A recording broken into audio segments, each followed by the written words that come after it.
I had to set him aside kasi nag-pick up ang Barda.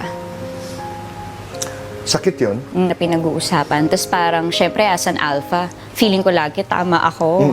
What was the most challenging, if there was any? Quality time. Wala nang update sa isa't isa kasi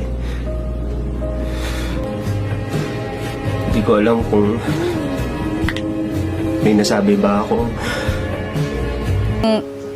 Ugali ko, na-tolerate niya.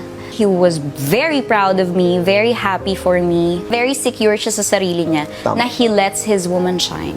Kinikilig nga ako kapag nagsasend siya sa akin ng mga parang wedding video sa Instagram. Kasi parang Mainit-init na balita ang magkarelasyong 7 taon na si Jack Roberto at Barbie Forteza ay hiwalay na. Unang araw pa lang ng taon ay meron na agad naghiwalay na mag-long-time couple sa showbiz. Maraming fans ang nalungkot dahil hindi nila aakalain na mabubuwag ang kanilang pagsasamahan. Dahil kung titignan sa social media, ay totoo ang kanilang pagmamahalan at suporta sa isa't isa. Base sa previous interview ni Boy Abunda kay Barbie Forteza, ay inamin ng aktres na siya ang alpa sa relasyon nila. Gusto daw niya na siya lang ang lagi ang tama at si Jack umano ang laging nagpapasensya, nagpapakalma at umuunawa sa kanya. Na baka ito rin sanhi ng kanilang hiwalayan dahil magkaiba sila ng pag-uugali.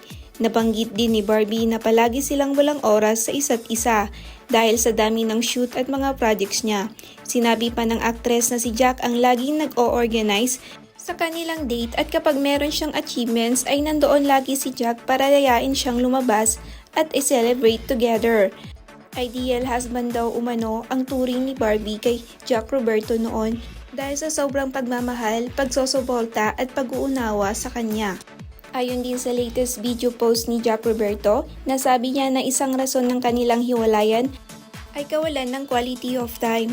Wala na silang oras para magkita. Mangyak-ngiyak pa talaga ang aktor habang sinasabi niya ang mga linyang iyon. Ayon sa aktres, naging maayos naman daw ang kanilang paghihiwalayan. Nakapag-usap naman daw sila ng maayos at tinanggap nila na hindi na talaga sila para sa isa't isa.